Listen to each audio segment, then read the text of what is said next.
Hello. Oh, Teresa. Oh no. I forgot I'm getting my stuff ready. Uh, oh no. Hello. Wow, there's people talking before I'm even here. Uh, okay, Carol. Okay, Teresa. All right. Well, you know what? I didn't realize until I was like, you know what? 5 o'clock may not be the best time to do this, but then I didn't know when else to do it. So sorry. um, well, I hope we catch you guys next time. If anybody is joining in and you want to say hi, let me know where you're coming from. This is the Amanda Made It live spin with me day 10 of Tour de Fleece. Hi Evie. Hi Mary. Hi guys. I have my iPad over here so I can see the comments because I can't read them on the iPad from here. So or on the anyway. So that's why I'm looking over there. Um, I hope everybody's having a good day. Evie, what are you playing? Hi Mandy. Oh, you're playing Mary. What are you playing? I thought this was supposed to be rest day. Oh, hi, Carrie. Thank you for joining in. Don't get caught. um, Today is July 10th. It is considered a rest day for Tour de Fleece, but I took my rest day yesterday um, because I got home on Saturday afternoon and I stayed up way too late finishing applying and scanning off my combo draft. And yesterday I was just like, my arm hurts. I'm tired. I have stuff to do. So I sewed a dress instead. Mary, you're doing merino from your tiny drop spindles and tiny Turkish spindles. Nice.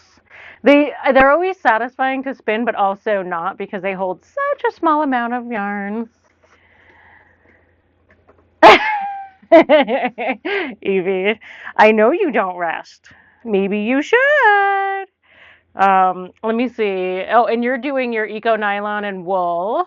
That's fun. I think that's for what is it? COE. Mandy, you're spinning your Polworth silk and you're swapping rest days too. I mean, like nobody's in charge of me doing this, so I'm gonna do it this way. Today, so I woke up. So yesterday I had this plan that I was gonna blend a whole bunch of fibers I had. There are a couple of randoms. I'm not entirely sure what they are. A pink, like raspberry glittery merino, I think. A black and white Corriedale. Just a bunch of stuff. I was like, you know what? Maybe I'll blend this up. And I woke up this morning and I was like, I just want to spin. I don't want to worry about color stuff. I don't want to worry about any of that. So I grabbed this little 4 ounce thing of white polypay, polypay, polypay, polypay, polypay. Um, I've never said it out loud. I've only ever read it. Polypay, right? I don't know. Somebody tell me. Um, and oh, you'll split splice them together while winding onto big bobbins. Yes, Mary, that's a great idea. Um, I do that too, but I don't do that much on my tiny little spindles often. Anyway, this is a 75 Polypay and 25 Border Leicester blend. I've never spun Polypay before, and I want to spin all of it now. It is, I can tell, like, it's just so bouncy and springy, and like, oh. And the funny thing is, I had been in talks with somebody about grabbing a Polypay fleece from them. Yeah, poly, like multiple ways the sheep is profitable. Okay. Perfect. Thank you guys for telling me that was not losing my mind thinking about how to pronounce that. Um, so I was in talks with somebody about grabbing a Polypay fleece from them before I went on vacation, but the time it was just, she would like the timing just wasn't working well for everything. And so you bet your butt, as soon as I started spinning this morning, I found that message thread and was like, hey, do you still have that? Can I have it, please? Yes. Okay. So I'm going to get a Polypay fleece soon. And then, hi, Bear. The chatty folks. I know we have such fun chatty people. It's so awesome. Um, so yes, Polypay, I am enjoying this. I want to do more. I'm doing some long draw, which oh, it's so fast. It's so fast. And I realized this morning as I was spinning this, like I know a lot of people don't like spinning plain white. They get bored. I don't think I mind it that much. I certainly don't mind, like, after two spins of doing a lot of color management, I am much, I'm very happy to be taking a break from that, um, and just focusing on the spin itself, the texture, I suppose. Um, So yeah, yesterday I finished, so I didn't sew the whole thing or do the whole thing yesterday. I had started it before we went on vacation, but I sewed the orchard dress by Helen's Closet, and I sewed it out of linen, that I got, I think it's like fabricstore.com or something. Anyway, when you go to the website, like they have an automatic deal where you get like 38% off of plain white linen. So of course, and it's like 3 yards of it. So of course I did that. And I made this dress, and like white clothes and I are not like it's just not a thing that I should do. I'm too messy, too careless with things. I just don't care enough to keep white clothes from getting not white. Um, Oh, you haven't worked with Polypay, but you really want to try it. It's on the list. And Mandy, it's so cool. Like, I am so excited to get a fleece because this is kind of like, I think I think it's just one of those underrepresented fleece types because maybe it's a meat breed, I think, something like that. Like Corey from Fossil Fibers sent me a picture of a Polypay fleece that she has, and oh, like the French fry crimp on that thing is amazing. So I am absolutely looking forward to doing this, getting a fleece and being able to process it. So I have this linen dress that I had done, and um, once I finished it, I tried it on, took a picture, well, had my daughter take a picture, and then I promptly stuck it in a dye pot with some RIT dye in denim blue. So if you hear a noise in the background, that's my washing machine with the dress in it. So hopefully I'll be able to wear that maybe tomorrow. But yeah, I have to say I have fallen head over heels for linen. Bear, you don't mind the undyed fiber, but working with different colors while spinning can be fun to see how different it looks after being spun. I agree. I totally agree. It's not that I don't enjoy the colors. I do. I just think that spinning for me is such a soothing, automatic, tactile thing that when I add color management to it, it becomes a little less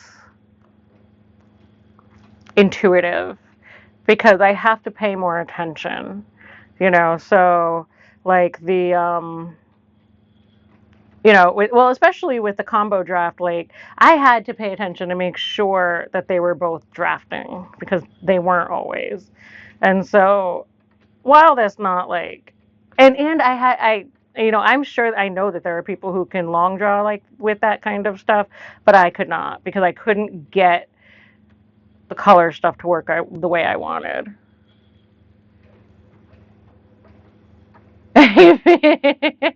If I need another tester for the poly paper memory right down the street, don't worry, Mary. I've already got you in mind. Bear, you can't wear white either. Oh, yeah. It's forever stained and not white. And if by some miraculous miracle I don't get a stain on it, like we don't have enough, like I don't wash whites separate because we don't have whites. So the only white things we have is my husband's gi and my daughter's gi. And I just I know. I should separate the colors out. I really should. But it's just so I don't. But we don't have a lot of white stuff to wash. So anyway, I dyed it blue. um but yeah, I'm excited and I opened the shop yesterday and I have some new stuff in there. I actually have some bats. Tomorrow will be my day at the shop to get stuff uh, some more stuff put up in the shop. And I'll probably actually do my live while I'm at the shop tomorrow evening. That'll be fun. Maybe. Who knows? um,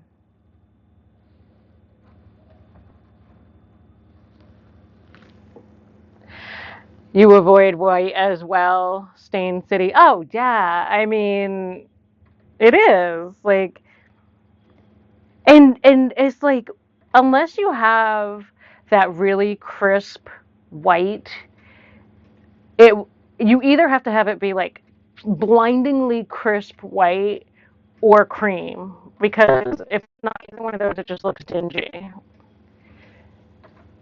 Your husband, Bear, your husband is the man in black, all his clothing is black, so it makes some of the laundry more simple. Yeah. I mean, you know, I don't like nothing up until in the past couple of years that I've been, slowly making my way into making my own clothes. I did not like all of our clothes were just whatever the fast fashion stuff was. Like whatever Old Navy had, whatever I found at the thrift store. Like I was not attentive to laundry labels, and I actually made it a point to never buy things that needed hand washing or dry cleaning, because that meant that I was going to ruin it because I don't pay attention to that kind of stuff. I am growing and maturing a little, and welcoming this new phase of life where I care about textiles and, keeping things nice. Maybe. But well, because if I make them, then I want to keep them nice, for longer and use the good stuff and all that. But yeah, all of our stuff, it's got all the terrible plasticky things in it that like kids' clothes. Kids' clothes. I mean, is there? I mean, other like buying used, thrifting and stuff for kids' clothes. Like, I cannot wrap my head around spending a lot of money on kids' clothes. Like, I just can't. They ruin it. And that's just the nature of being kids. I don't fault anyone for that, but oh, yeah. I feel bad now I'm looking directly at my closet right now, assessing the things and just being like, ooh. But, you know, you learn and you grow, right? With your clothes. Like you grow with your ideals and moral things that are important to you. Bear, you had no real appreciation for wool until you started spinning. I was afraid to ruin expensive wool when it came time to wash it. Exactly. Like that's the thing is because I mean, I grew up where like my mom knows how to launder things appropriately, but I was just like, I didn't care. I was a bratty kid, just like, I am never going to buy things like that I have to worry about, you know? And so I didn't know how to take care of things. And if I wouldn't wear it if it was required special care. So, you know, I had to just, I had to start making my own stuff to care enough. Um, Evie, such a perfect example of how our culture trains us to see clothes as disposable. We all have to learn because it's sadly not general knowledge. Yeah, exactly. Exactly. Like, explaining to somebody that like you're mending their shirt thing video, Evie. Like, you know, like, no, I want to fix things. And I actually had the thought earlier that I needed to get my younger daughter some shorts because she doesn't have very many pairs. She's got 3 pairs of shorts and a, toddler skirt short thing. Um, and then I was like, no, I can just cut the legs of her pants and make shorts out of that really quickly because I've already done that for my older daughter with pants she wore holes in the knees. And I was like, man, like that's such a simple, easy, I don't have to spend money way to go about it. But if I didn't have confidence in trying, then I would be really wasting money on crappy clothes. Bear, well said, Evie. I grew up with my grandpa never tossing anything. When I outgrew a pair of pants, we didn't toss them because that's a good fabric still. 20 to 30 years ago, clothing wasn't as accessible as you, so you made it last. I mean, Mary, I'm 41, and you know that's like when like 579. Like I don't know if anybody remembers that store, but you could get like fast fashion didn't necessarily just start with Forever 21 and H&M in the past 15 years. Like when I was in high school, 579 was a thing. Um, Delia's was like a catalog we could order from. They were definitely fast fashion stuff. Um, Mary, we love Evie, right? Love your channel, Jillian Eve. Love your channel for all the thoughtful discussion starters, right, Mary? Like she has such. Evie is the whole reason why I started getting into textile history, and it has just sent me on this beautiful journey of like all kinds of woo woo stuff. Finding my, being interested in heritage, which I never cared about at all. Like, so thanks, Evie. Bear, you remember Delia's? Right. Like, there was always super cute clothes, but it was a catalog. I think, like, where I lived, I think that they might have at one point had a brick and mortar store. But I honestly don't remember. I just know that, it's not like fast fashion has even actually somebody else covered fast fashion through the ages. Or maybe it was in one of the books I read. And just like, it's not a new thing. It's just the volume is insane at this point. So, yeah. I watched on Evie's recommendation in one of her newest videos, I watched Swoop, which that is an interesting personality, Swoop is. And she had a really in-depth, deep dive video into Shein. We're going to say Shein. And it was very interesting. And actually, she ended up talking about that company, Temu, at the end of the video, which was very interesting because I've been staying away from both Shein and Temu because they just smack of crappy stuff to me. But it was a really interesting. deep dive YouTuber doc. Um, if anybody is interested in looking into it, I don't remember the name of the video, but Evie has it linked on her video, um, or her podcast, I think, where she was talking about mending and sustainable clothing stuff.